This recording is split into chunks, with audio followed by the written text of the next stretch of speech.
Hey there, everyone. Stepping in, Vancouver Wavette, to say Merry Christmas, Happy Holidays. Let's have a little chat, a little chin wag, and we'll move on. And so it's good to hear and see you. And then take the time to comment below if you like, subscribe, whatever makes it feel like a good use of your time. Too much going on to track here, so I won't try to repeat headlines or sound bites or other people's points of view, although I'll just maybe share some snippets of where it leaves me on this Christmas Eve sort of thing.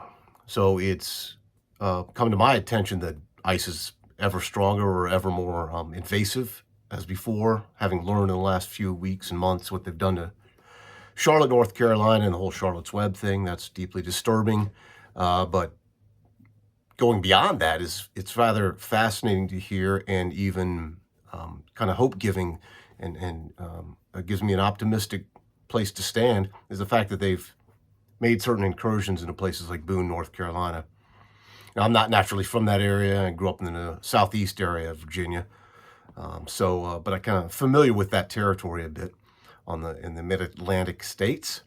But it was great to hear that the citizens and the folks of places like Boone, North Carolina, were not welcoming, were resistant and defiant in the face of DAH's brown shirts and stormtroopers who are illegally picking up people off the streets, illegally taking them and putting them into places we don't even know, confined areas where they're essentially equivalent of modern-day concentration camps, disappearing them, as we say. So who knows how well they're being treated, but what we have heard is they're being treated very, very poorly in these detention centers, these places that are funded or operated by the taxpayers' money, as I understand it. So we know that's got to continue to be resisted, stood up to, defied at any and all costs.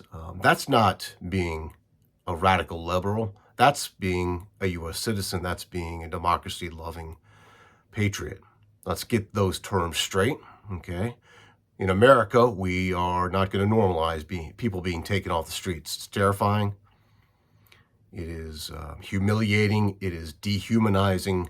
These are all the popular words you'll hear, but the right definitions, the right words to apply to this situation.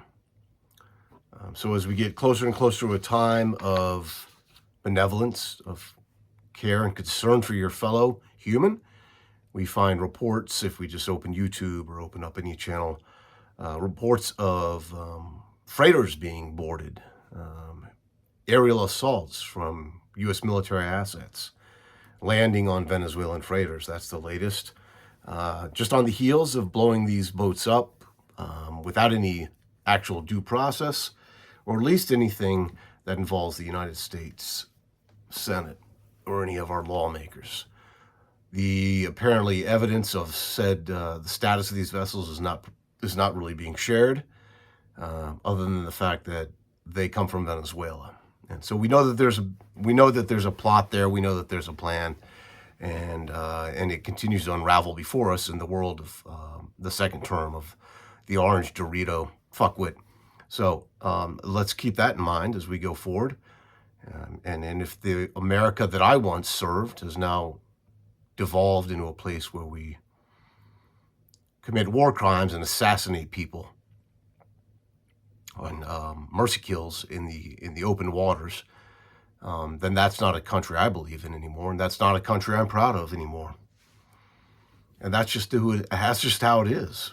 So has anybody, to switch topics real quick, has anybody read the wonderful National Security Strategy, which seems to me every paragraph I read is either a finger pointed back at us about the sorry state we're in, veiled in a lacquer of brilliant beauty, as if it's something good, or it's pointing the finger outwards at countries that are possibly stronger or mightier or richer than us as things to be wary of. Here's a good section. Let's go ahead and read Competence and Merit. The success of radical ideologies that seek to replace competence and merit with favored group status would render America unrecognizable and unable to defend itself. At the same time, we cannot allow meritocracy to be used as justification to open America's labor market to the world in the name of finding global talent that undercuts American workers. In every principle and action, America and Americans must always come first, right?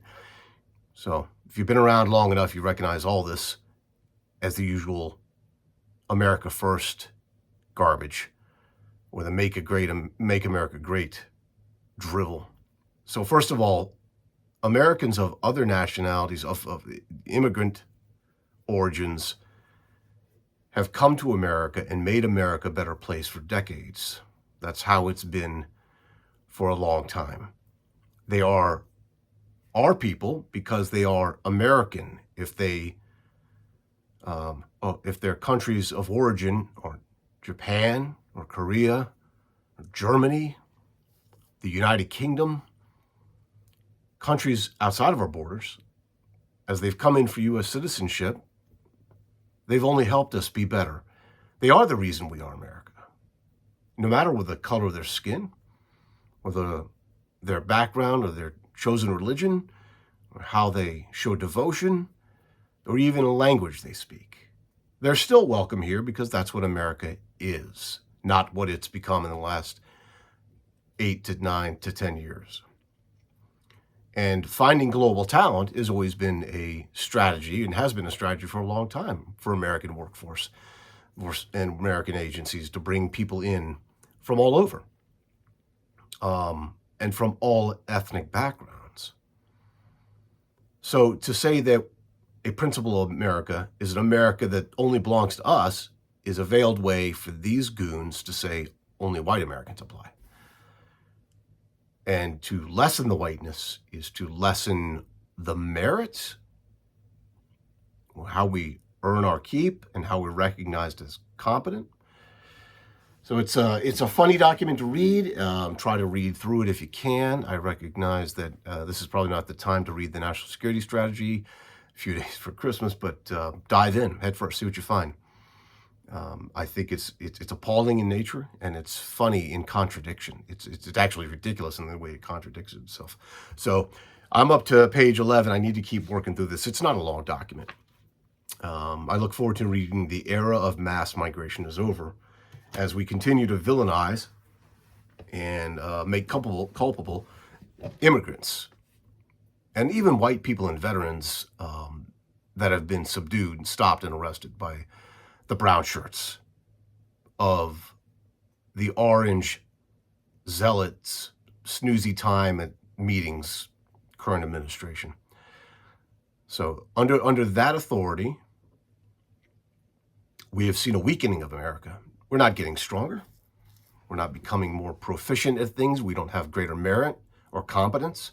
We are more incompetent. We are losing merit. We are losing a global reputation.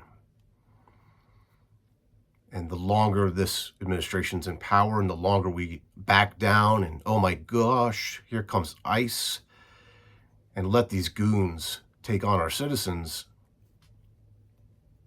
the less America we'll have, the less American we become.